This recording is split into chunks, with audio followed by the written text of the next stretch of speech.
आज आपण गणेश पुराणाला सुरुवात करून आपल्या तिसऱ्या अध्याय वाचणार आहोत।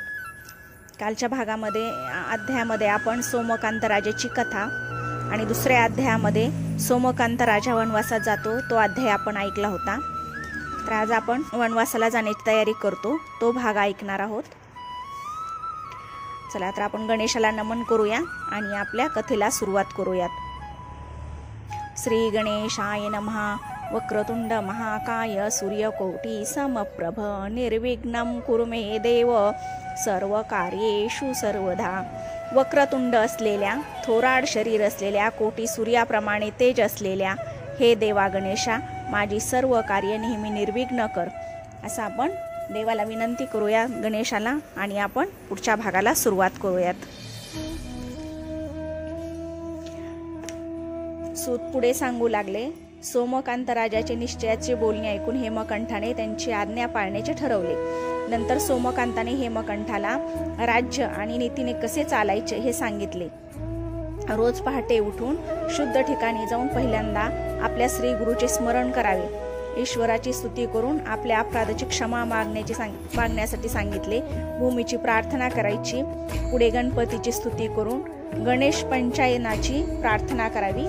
गणपती पंचायतन म्हणजे गणपती, शंकर, विष्णू, सूर्य व देवी हे, मग ज्याची आपण नित्य उपासना करतो त्या देवतेचे ध्यान, मग त्यांची मानस पूजा करून आपल्या अपराधाची क्षमा मागावी।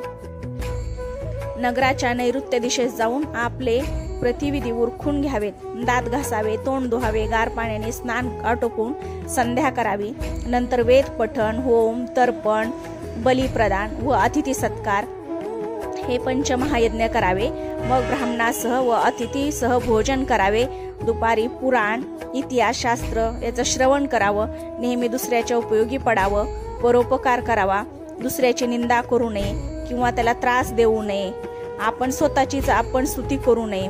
गुरुद्रोह, वेदाची निंदा, अभक्ष भक्षण, परस्त्री सेवन ही निंद्य कर्म केव्हाही करायची नाहीत। असत्य बोलायचं नाही, सत्याने वागायचे। सृष्टाचे पालन करायचे व दुष्टांना दंड द्यायचा। दीन, दुबळे, आंधळे अशा अपंगाचे रक्षण करावे। शास्त्रात सांगितल्याप्रमाणे यथायोग्य अपराधांना शासन करावे। जे आपल्याला समजत नाही ते सुज्ञांना विचारावे।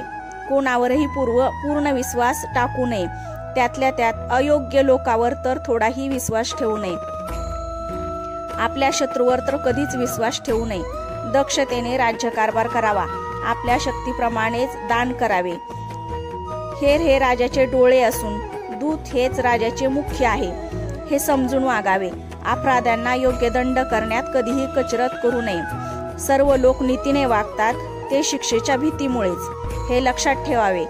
कोणी निंदा केली किंवा कोणी स्तुती केली तर त्यात दुःख किंवा सुख मानू नये।